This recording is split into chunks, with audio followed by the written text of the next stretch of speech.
Original.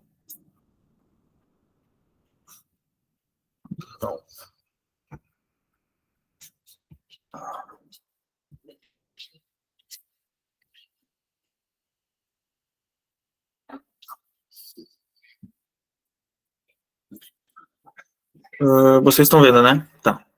Agora eu vou gravar. Luana, ainda não colocaram lá os slides da última aula. Eu vou ver depois qual é que é o processo. E aí, mas acho que depois aqui da aula eu já mando, eu vou mandar esse, né? Essa aula de hoje, e aí eu já vejo o que aconteceu com outro material, tá? Mas imagino que hoje entrem os dois, da aula passada e dessa.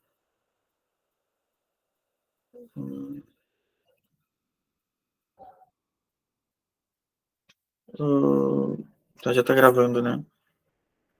Então, vamos nessa, vamos começar a aula.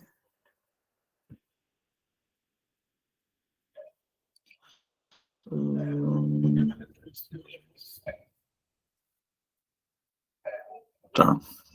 Vocês estão vendo, né? Beleza. Então, a última aula foi sobre a condição colonial, né? Literatura no Brasil colônia e barroco. E hoje a gente vai dar continuidade com arcadismo e romantismo na literatura brasileira. E tá. A primeira coisa que a gente tem que entender, assim, é que essas duas escolas literárias, tanto o arcadismo quanto o romantismo, eles surgiram de um contexto histórico, aliás, do mesmo contexto histórico, que é o século XVIII, ou o século das luzes, e, obviamente, cada uma dessas escolas acabou se desenvolvendo da sua própria forma, com suas características, mas todas elas tiveram esse começo nesse mesmo contexto, né, nesse mesmo período da história. Isso se dá porque no século XVIII a gente teve a disseminação do iluminismo e essa valorização da ciência e do racionalismo. No século XVIII, a gente já tinha uma tecnologia maior para veiculação de material escrito, então as ideias dos filósofos da época, que estavam voltadas justamente a essa filosofia do iluminismo, que é a valorização da ciência e do racionalismo, colocar o homem no centro da sociedade, né, como dono de si e não respondendo aos ideais da igreja, começaram a veicular, começaram a chegar nas pessoas. Em 1751, foi publicado na França uma enciclopédia que reunia os textos desses pensadores da época, como Voltaire, Diderot, Montesquieu e Rousseau, que eles eram o símbolo dessa postura intelectual iluminista, e eles, então, passaram a ditar, né, como seria esse século em relação a de fato, a filosofia, né? Então, a gente vai ter esse desprendimento dos ideais da igreja e essa disseminação de ideais racionalistas e de valorização da ciência. Todo esse contexto vai acabar influenciando em algumas revoluções muito importantes desse século, como a Revolução Industrial, que aconteceu em 1760 na Inglaterra, e a Revolução Francesa em 1789, obviamente, na França.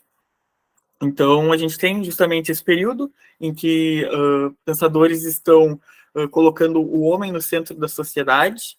A gente vai ter uma forma, um método de veicular essas ideias muito completo. Então, essas ideias, além de estarem sendo, de fato, escritas, elas estão também sendo lidas.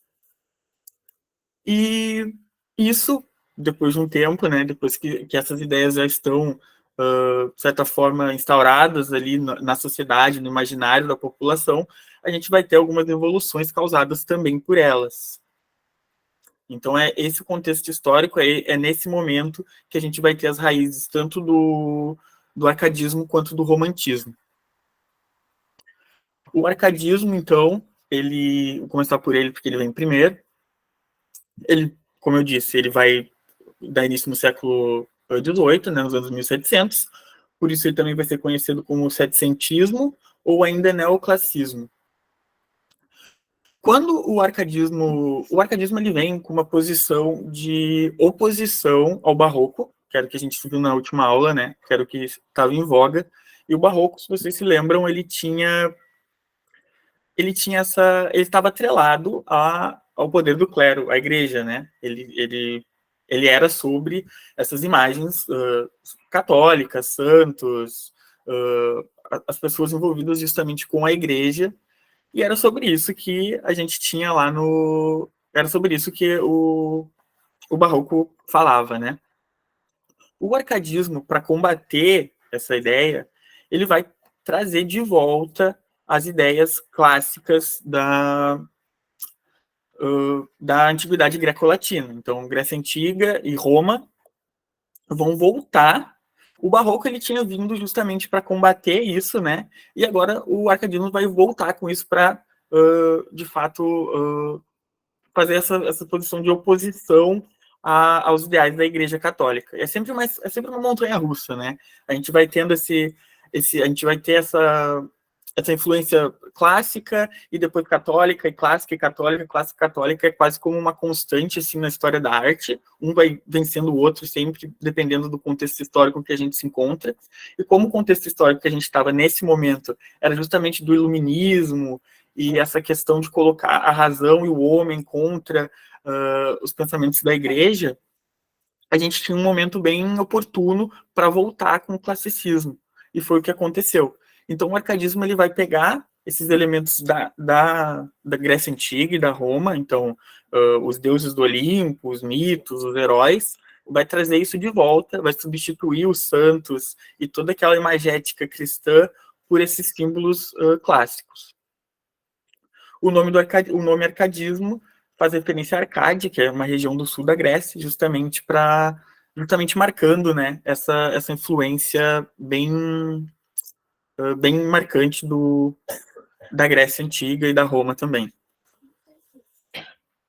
Então, a gente vai ter as três principais características do arcadismo, como sendo o racionalismo, o antropocentrismo e a simplicidade. Esses três pontos são muito importantes justamente por marcar essa influência do iluminismo e principalmente a oposição ao barroco. Porque a gente vai ter, então, antropocentrismo é o homem no centro, né? É o que a gente vai... tirar um pouco o homem desse contexto religioso e colocar ele no centro da sociedade. O racionalismo a gente já conversou.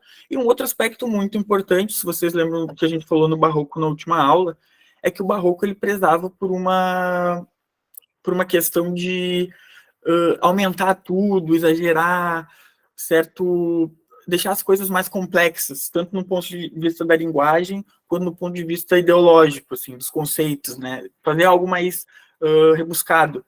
Enquanto o arcadismo, ele vai, como ele luta justamente contra o barroco, ele vai também desconstruir isso e trazer uma simplicidade maior, tanto na parte da linguagem, o texto vai ficar mais fácil de ler, quanto nas questões conceituais, assim, o que vai ser narrado também é algo muito mais simples.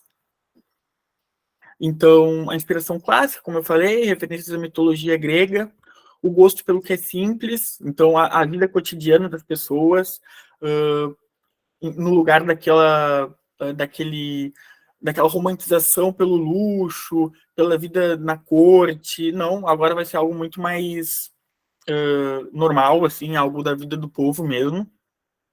Exaltação à natureza, eu já vou falar um pouquinho melhor sobre isso, mas também é crucial para a gente entender o arcadismo. E a sensação de fugacidade da vida, que o futuro ele é incerto e a gente precisa aproveitar o presente e também o passado. Eu vou falar melhor agora porque a gente vai entrar no conceito de bucolismo. Como eu falei ali antes, no contexto histórico, a gente teve algumas revoluções, né? A Revolução Industrial, a Revolução Francesa, a gente também teve a Revolução Estadunidense. E tudo isso, embebido nessa filosofia do iluminismo, aconteceu para que houvesse, possibilitou um progresso muito grande na sociedade. Né? A Revolução Industrial é um marco importantíssimo, não para a história da literatura, para a história do mundo. E isso acabou crescendo, acabou possibilitando um crescimento muito grande das cidades, da vida urbana, as cidades começaram a evoluir, tudo começou a crescer, o desenvolvimento tecnológico, e a cidade começou a crescer, obviamente começou a tomar conta do campo, né? As cidades começaram a ser muito maiores. E o arcadismo, em resposta a isso, ele vai desenvolver o conceito de bucolismo, que é uma preferência pelo campo em detrimento da cidade. Ele vai funcionar como uma resposta para esse período histórico em que a cidade começa a tomar conta do campo. Então, o arcadismo ele vai estar sempre voltado para a vida no campo, para a vida simples, para a vida junto da natureza, longe desse movimento frenético do progresso, do desenvolvimento, das tecnologias. A gente vai estar voltado justamente para o campo. Então, o arcadismo é sempre em uma situação rural, assim, digamos. A partir disso, a gente vai ter o que é o chamado pastoralismo, que é justamente centrar a nossa narrativa no personagem do pastor. Esse personagem que ele está presente no campo, né?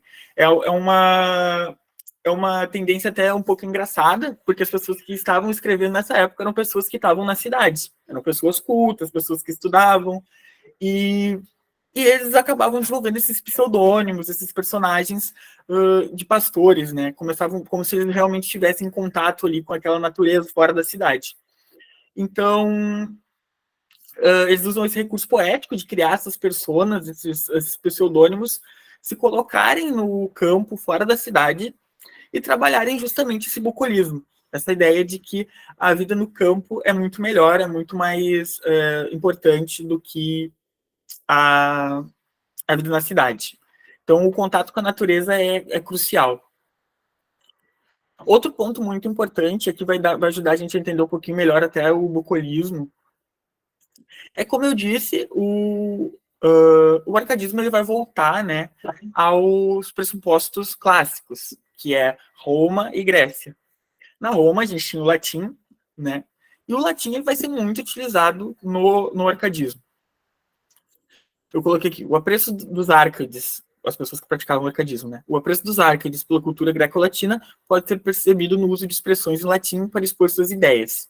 E aí a gente tem algumas ideias aqui que ou vão aparecer escritas de fato no texto, né? E aí a gente tem que conhecer, ou então só como conceitos que estão de alguma forma ali diluídas, né? Nos poemas arcades. Então a gente vai ter Aurea Mediocritas, que é a mediocridade áurea, é uma valorização do que é cotidiano. E aqui a gente tem que pensar que a mediocridade, hoje a gente pensa mediocridade, medíocre, como uma palavra pejorativa, né? Como algo ruim. Mas, na verdade, mediocridade vem de médio, algo mediano, algo na média. Essa vida justamente comum, essa vida de banalidades, essa vida normal que a maioria das pessoas leva. Então, a gente vai ter essa mediocridade áurea, onde a gente vai valorizar esse cotidiano comum das pessoas, como eu disse, no campo, né? Mais essa ideia no campo. A gente vai ter o fugere urbem, que é fugir da cidade, é uma expressão do Horácio, que traduz justamente o bucolismo, né? A gente vai ter essa idealização da vida campestre, em detrimento da vida corrida na cidade. Então, fugere urbem, outra expressão importante.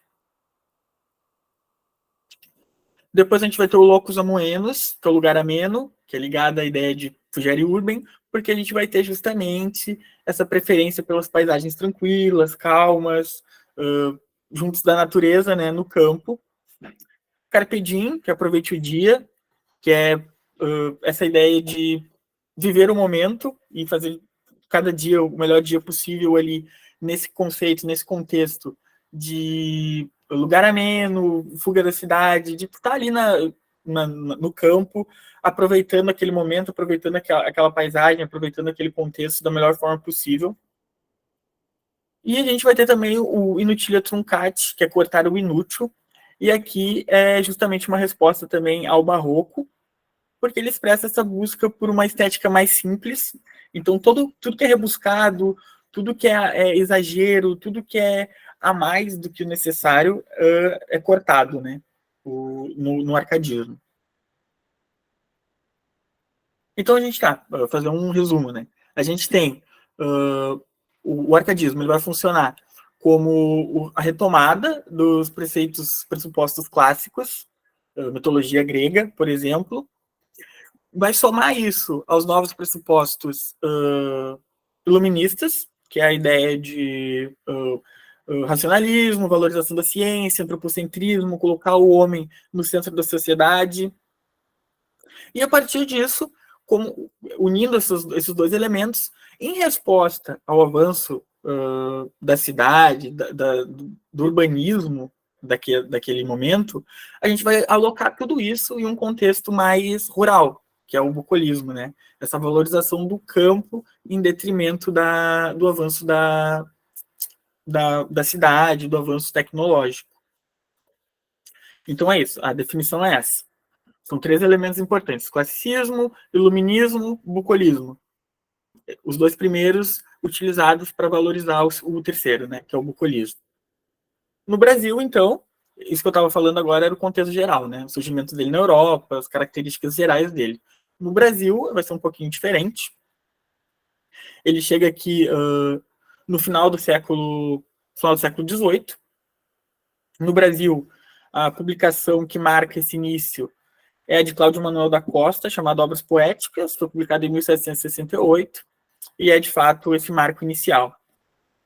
No Brasil, no século XVIII, a gente estava vivendo um período de tensão entre a coroa portuguesa e os mineradores, né? As pessoas trabalhavam com o ouro em Minas Gerais. Tinha uma tensão muito, muito forte, porque a coroa estava cobrando impostos muito altos pelo ouro encontrado em Minas Gerais. E esse era um contexto de tensão muito, muito, muito, assim, era o principal ponto na história do Brasil naquele momento.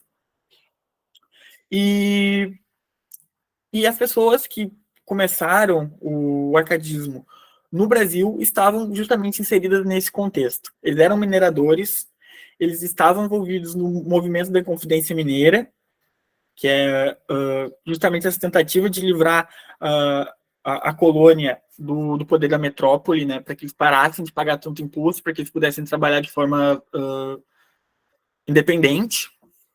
Então, eles estavam voltados a esse período histórico. Porém, no Brasil, diferente do que aconteceu na Europa, o arcadismo ele não surge como uma resposta ao período. Ele não surge como uma resposta a esse contexto histórico. Como eu disse que lá apelaram para o bucolismo para lidar com esse desenvolvimento que não era atraente para eles do urbanismo, né? Lá funcionou como uma resposta quase que política para o contexto histórico.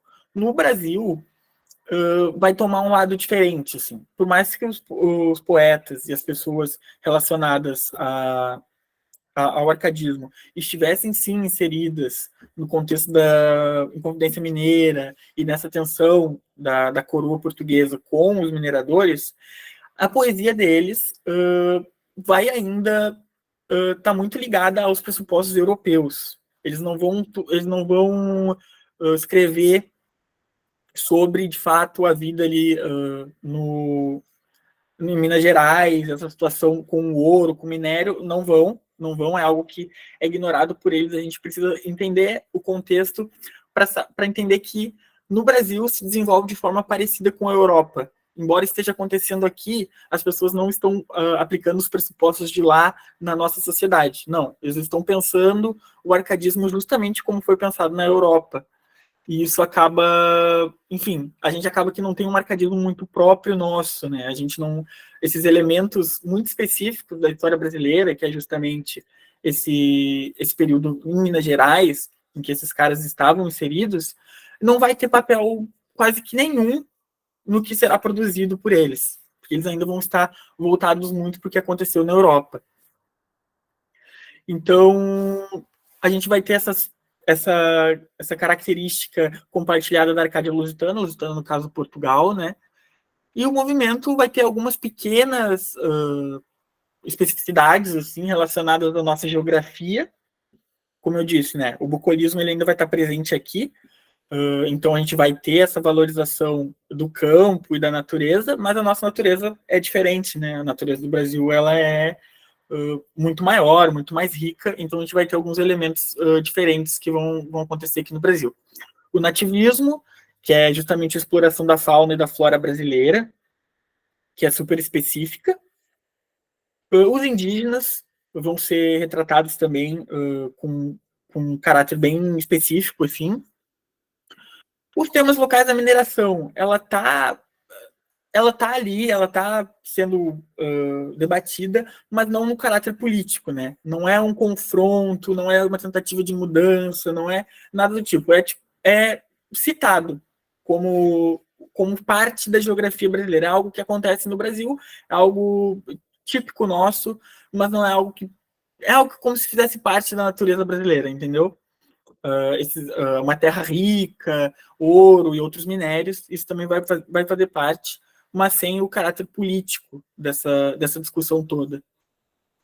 O nacionalismo, então, político aqui, no quesito mais, como eu disse, não de confronto, mas mais de comentário mesmo,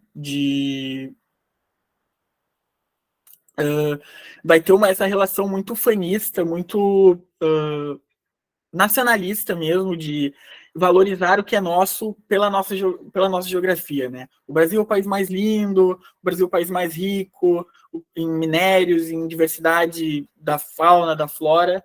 Então, a política, ela tá mais nesse sentido, assim, de tu assumir e aceitar essa identidade brasileira. E é mais por aí, assim. Mas, como eu disse, não é uma política de confronto, de né, de querer mudança, progresso, nem nada do tipo. Não, é só aceitar o que a gente tem como uma persona, uma, como é que eu posso dizer? Essa ideia mesmo do brasileiro, né? O brasileiro como um, um ator político e não de confronto e de mudança. A gente vai ter, nesse cenário, alguns grandes nomes, como eu disse, o Cláudio Manuel da Costa, que ele é o primeiro ali, né, Obras Poéticas de 1778 é o que marca o início do arcadismo no Brasil. Tomás Antônio Gonzaga, outro importante escritor, ele tem Marília de Dirceu, de 1792, e Cartas Chilenas, de 1863. Cartas Chilenas é importante, porque esse talvez seja o único exemplo, daí é exceção à regra, de um trabalho um pouco mais político e de confronto realmente das ideias do que estava acontecendo, a tensão entre a coroa portuguesa e Minas Gerais, né? Cartas Chilenas, então, ele vai criar, nesse poema dele, um cenário muito parecido com o que estava acontecendo em Minas Gerais, mas ele vai falar que está acontecendo em Santiago, capital do Chile, e aí ele vai meio que recontar exatamente essa tensão entre a coroa e Minas, e os mineiros, só que se passando no Chile.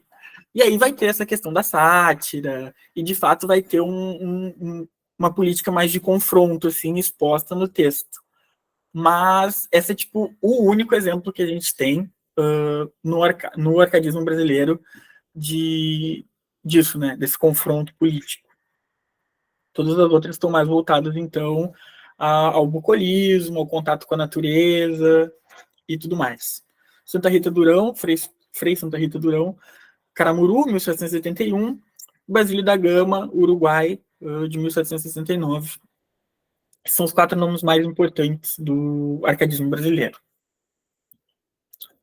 E aqui eu trouxe 2 exemplos, 2 sonetos do Cláudio Manuel, que eu acho que ilustra bem, e pode servir como uma revisão para a gente no final dessa explicação, porque a gente pode notar alguns pontos bem importantes, né, do arcadismo na poesia dele. Eu vou ler aqui os 2 sonetos e a gente pode discutir.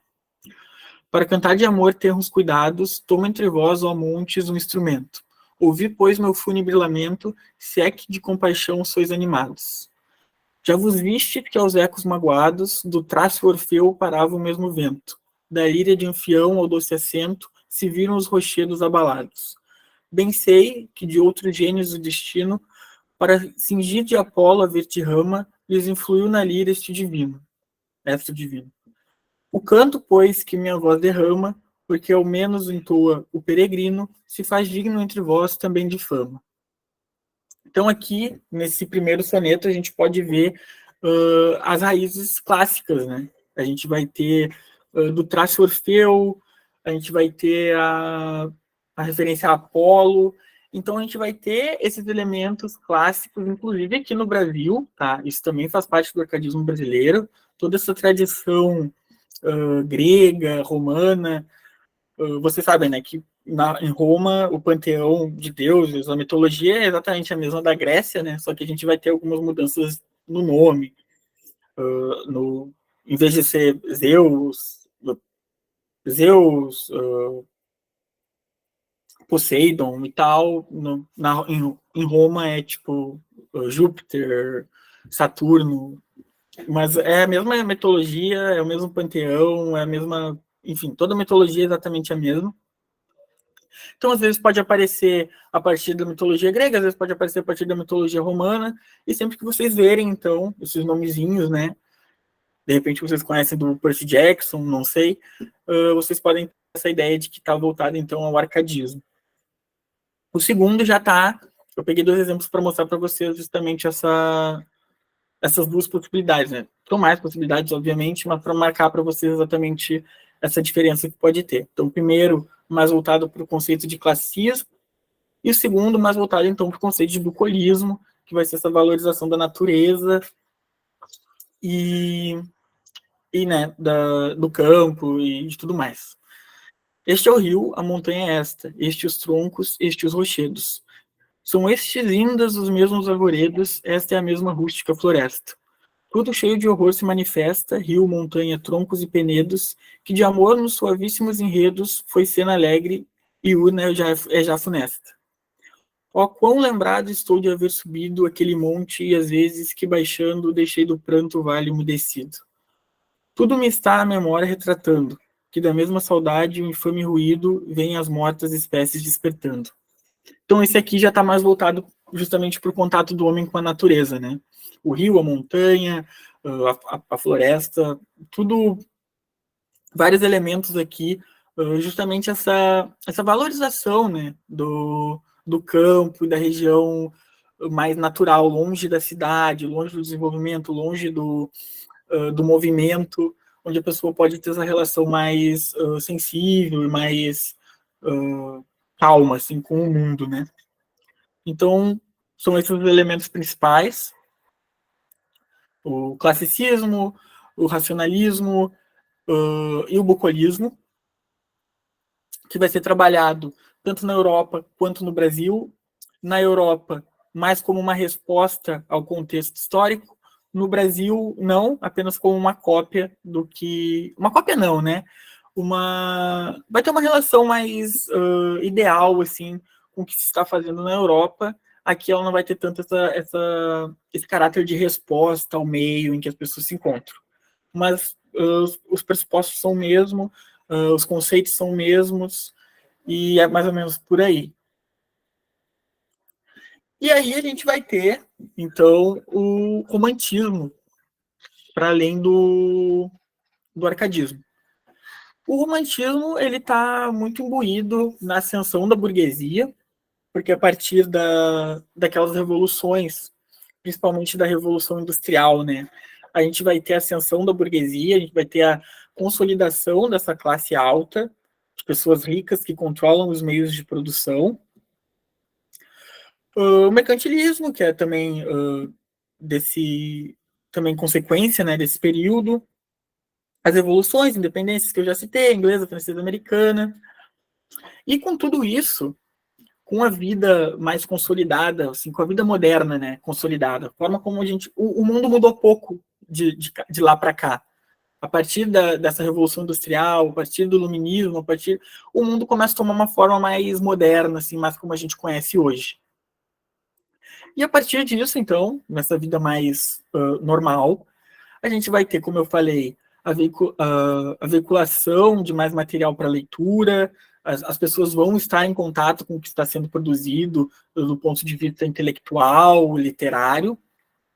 E a gente vai ter no artigo 2 da Declaração de Direitos do Homem e do Cidadão essa ideia de que o direito à leitura é um direito humano. Então, as pessoas devem, aliás, serem alfabetizadas e manterem contato com a leitura. Então, é um período que vai incentivar as pessoas a lerem, que as pessoas a gente vai estar formando muitos leitores, e com isso a gente vai ter também uma, uma nova onda de escritores, né? Porque agora a gente tem leitor, a gente tem veículos divulgadores de obra, a gente vai ter a criação do folhetim, que vai começar a veicular textos literários, né? Em vez, a gente vai comprar, eles vão receber papéis com trechos, capítulos de livro. Então, a literatura ela começa a tomar uma forma mais universal, assim, a partir desse período histórico. E é justamente daí, então, que a gente vai ter o romantismo. O romantismo ele vai ser a literatura consumida de forma geral, assim, pelas classes mais altas nesse período. Então, como eu falei, né, ele conseguiu com a democratização da arte. Como todo mundo estava lendo, o mundo estava mudando de forma muito rápida, ele acabou se tornando expressão de uma classe social específica, que é a sociedade burguesa, mas ele cresce vem justamente desse período de democratização da arte, né?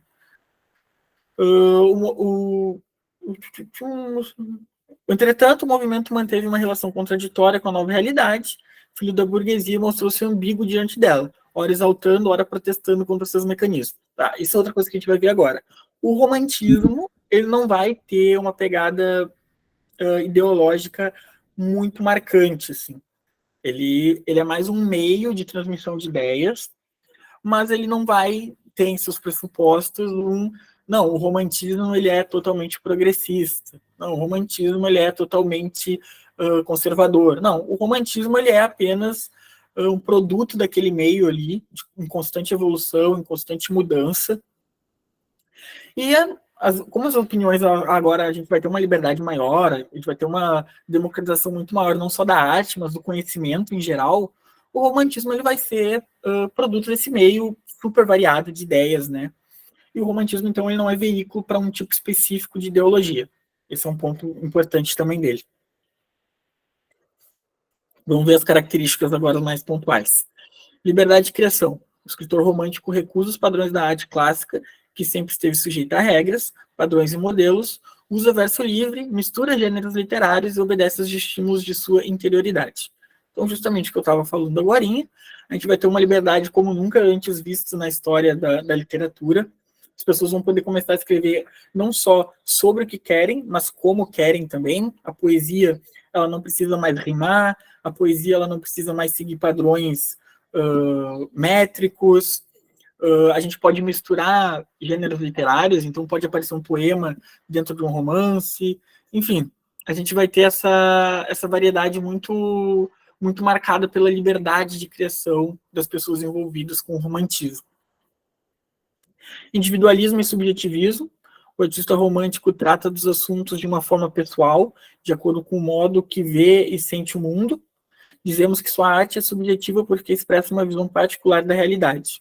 A ideologia burguesa centrou-se nas liberdades do homem e nas infinitas possibilidades de autorrealização do indivíduo. Então, a gente vai ter justamente ideias muito específicas sendo retratadas nas obras românticas.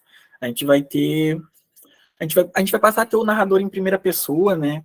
E com o narrador em primeira pessoa, a gente vai entrar na cabeça daquele personagem, e aí todos os pensamentos mais variados possíveis sobre todos os tópicos começam a fazer parte desse cenário, né, literário.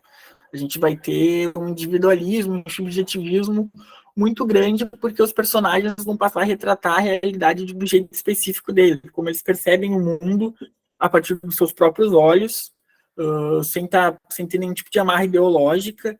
Então, a gente vai ter uma comunicação muito grande com o último tópico, né, que é a liberdade de criação, e é justamente uma liberdade que permite um ponto de vista muito específico sobre o mundo e sobre as coisas.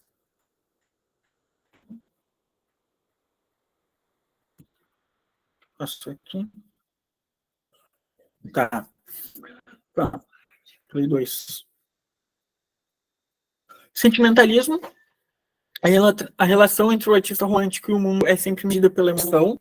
Qualquer que seja o tema abordado, amoroso, político, social, o tratamento literário revela grande envolvimento emocional do artista. Assim, os sentimentos tornam-se mais importantes do que a racionalidade e são, consequentemente, a medida da interioridade de cada pessoa, medida de todas as coisas. Então, a gente vai ter, bom, como o nome diz, né? O romantismo, a gente vai ter, sim, uma romantização da realidade retratada na literatura. Tudo vai ser exagerado, tudo vai ser super sentimental, tudo vai ter esse drama, né?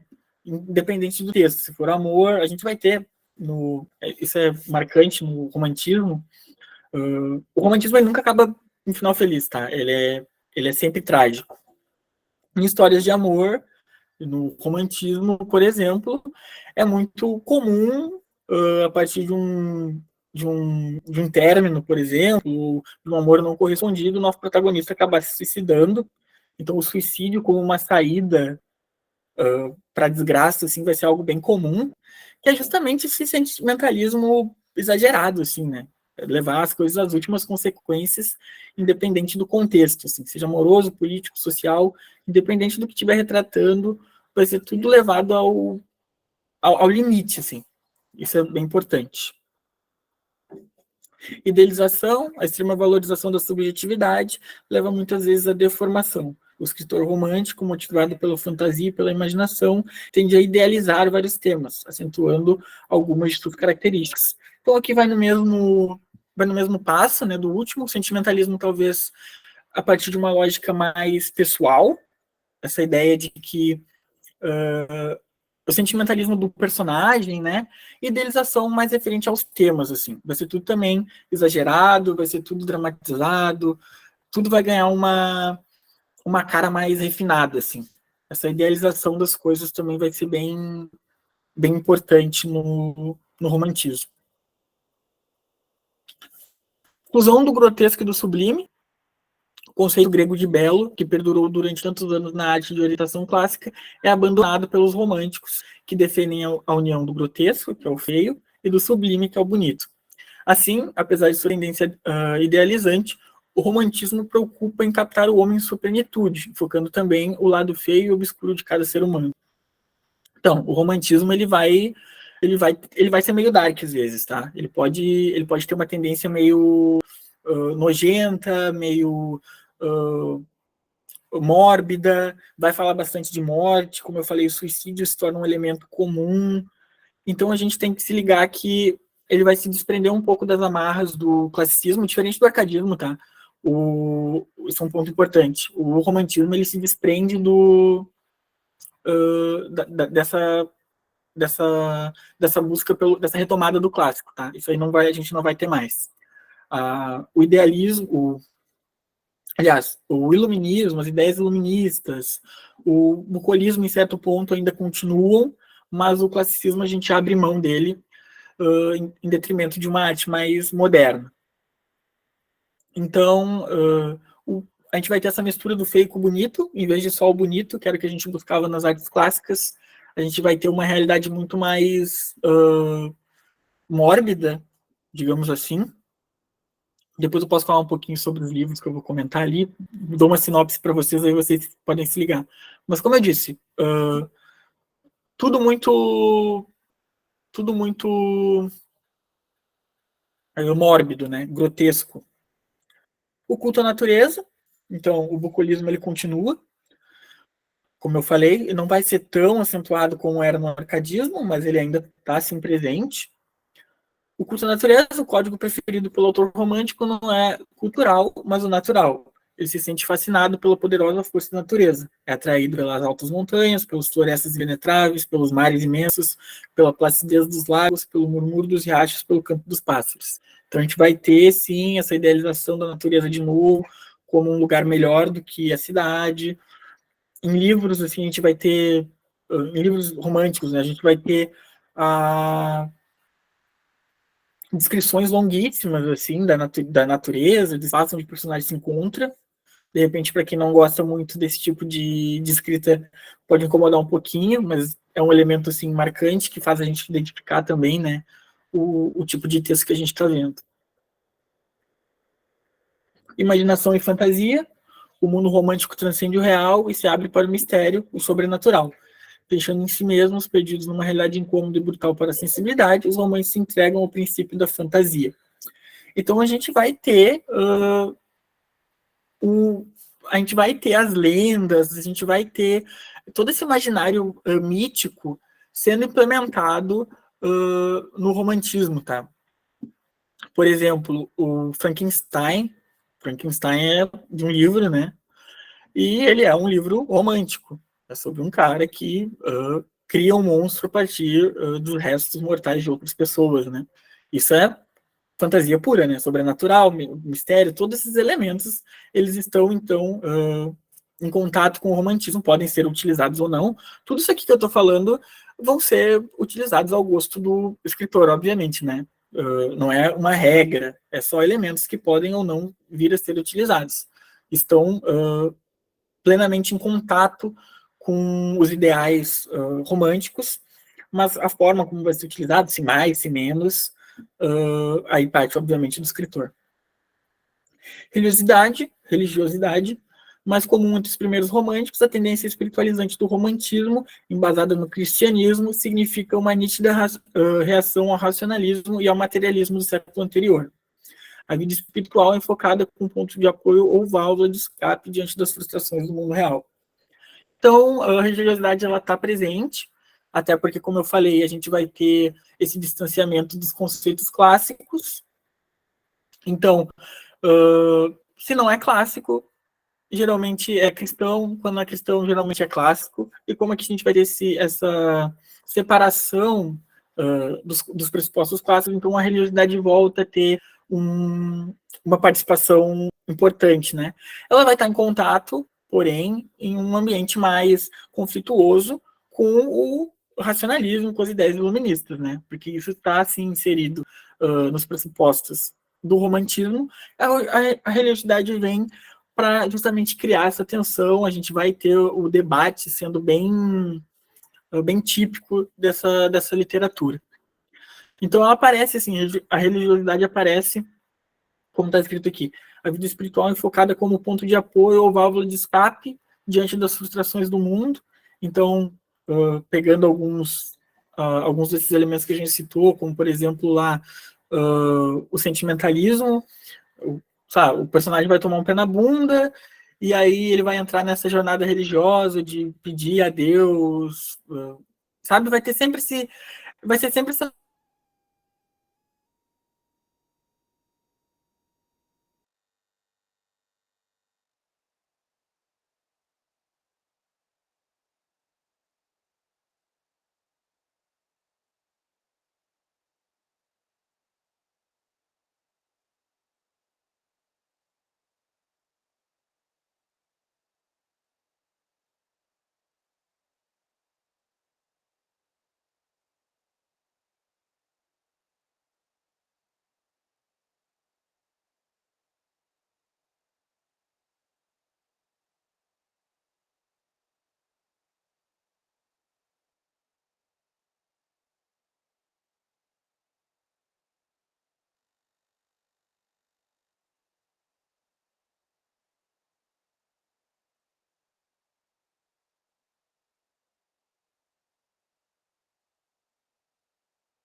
Voltei. Vou colocar a apresentação aqui rapidinho. A gente vai ter que dar uma corrida nesses últimos minutos. O computador avisou que tava ficando sem bateria, mas sempre que avisa tem, tipo, sei lá, 20 minutos ainda, né? Até acabar de fato. E só avisou e cortou, assim. Aí, enfim, desculpa aí. Acontece.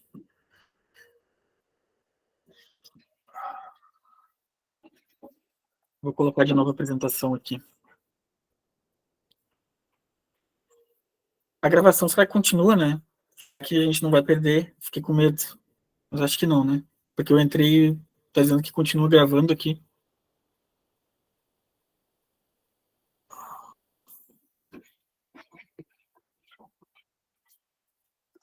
Obrigado.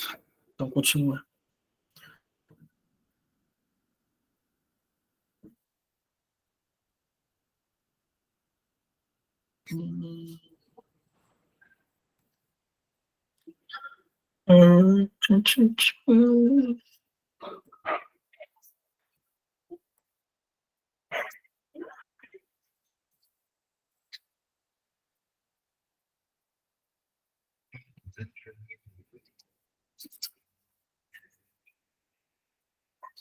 Vendo?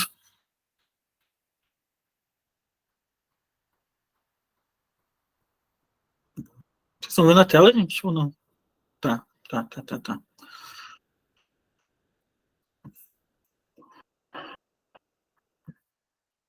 Onde é que a gente tava?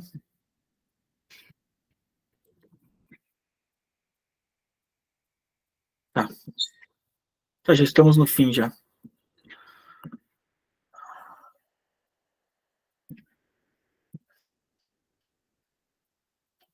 Então tá, aqui a gente já tinha falado, né, que a questão da imaginação, da fantasia, da religiosidade, como eu disse, todos esses elementos podendo aparecer ou não, podendo se comunicar ou não um com o outro, depende do gosto e da intenção do escritor, do autor.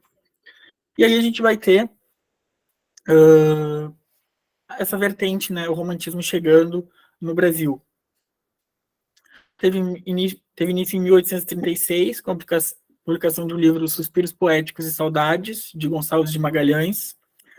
No Brasil, a gente vai ter um caráter muito particular, que é o ufanismo, que é esse orgulho de pertencer a uma nação, né, esse nacionalismo muito forte, essa questão de contribuição para a grandeza da nação. Então, a gente vai escrever sobre esses heróis que ajudam na construção e na elevação da nossa sociedade. A gente vai ter os valores românticos e europeus, então aspirados a adequados a essas aspirações ideológicas dos escritores brasileiros. Então, tudo aquilo que eu falei está presente, tá? Continua, só que, então, imbuídos nessa ideologia brasileira de criação de um herói, de criação de um país do qual se tem orgulho. Vai servir também como uma oposição à dominação artística portuguesa, justamente por esse ideal de construção de uma identidade brasileira. Então, a gente vai começar a pensar numa literatura tipicamente nossa, escrever sobre heróis tipicamente nossos, e isso vai servir como uma oposição, então, à arte portuguesa que tomava conta aqui no Brasil.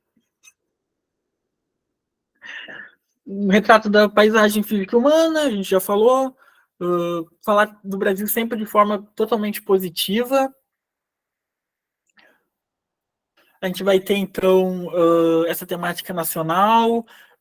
Indianismo é um termo que a gente vai usar para se referir à imagem da construção do indígena como um herói nacional. Muitos livros românticos brasileiros vão tratar da figura do indígena. Sertanismo é também essa valorização do sertão, histórias que se passam nessa região do Brasil. E grandes nomes, estou cuidando do horário aqui, grandes nomes que a gente tem do romantismo brasileiro, José de Alencar com Iracema, que é justamente um livro sobre uma indígena, né? Eu vou trazer um trecho para a gente daqui a pouco, para a gente entender melhor essa construção. Gonçalves Dias, que é a Canção do Exílio, Álvares de Azevedo, Noite na Taverna. Noite na Taverna é um exemplo muito bom para se alguém se interessou pelaquela questão do grotesco, do absurdo, né? Essa pegada mais dark. Porque o Noite na Taverna nada mais é do que pessoas reunidas numa taverna, né? Num boteco, num bar, enfim, onde eles estão lá e cada um vai contar uma história absurda que aconteceu, que conhecem. E aí eles contam as maiores barbaridades do mundo, assim, é pesadinho, bizarro, e dá para pegar mais ou menos essa ideia do grotesco no romântico, no romantismo, né? O Castro Alves, ele vai ter o poema Navio Negreiro, que também é muito importante para esse período. E esses são os 4 nomes assim mais essenciais, né?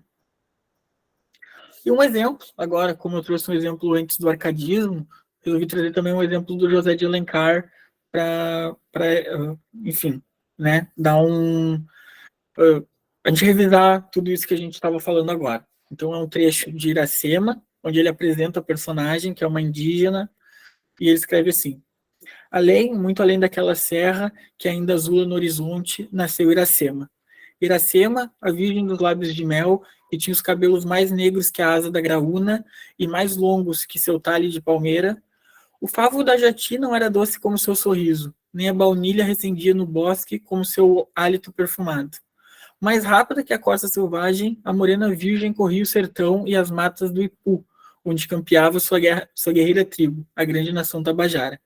O pé grácil e nu, mal roçando, alisava apenas a verde pelúcia que vestia a terra com as primeiras águas. Então aqui a gente vai ter algum daqueles elementos, né? Algum daqueles elementos que eu citei antes. A gente vai ter, então, a construção de uma heroína indígena, que é a Iracema.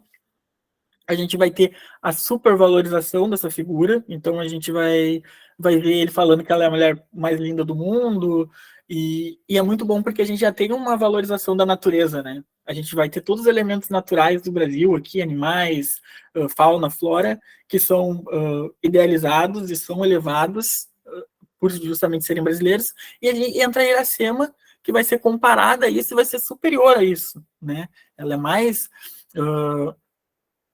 os cabelos dela são mais negros que a asa da graúna. Então a gente tem a graúna, que é uma ave super escura, né? Que é um símbolo da nossa fauna. Tá parecendo errado para você, gente, os slides? Acabei de ver aqui no chat alguém falando. Ah, vocês não estão vendo. Por quê?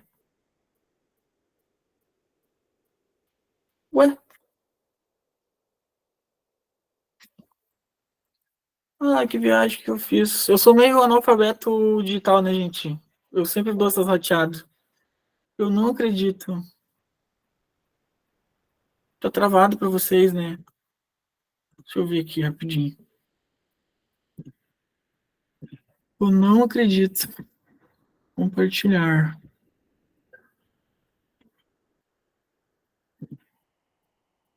Ué.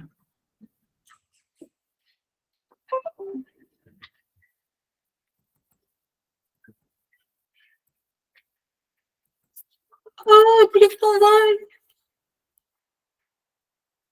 Ah, eu mexo aqui não muda para vocês. Pois é, que estranho.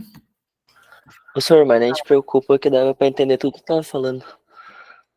Ah, de qualquer forma, eu vou mandar para vocês depois, né?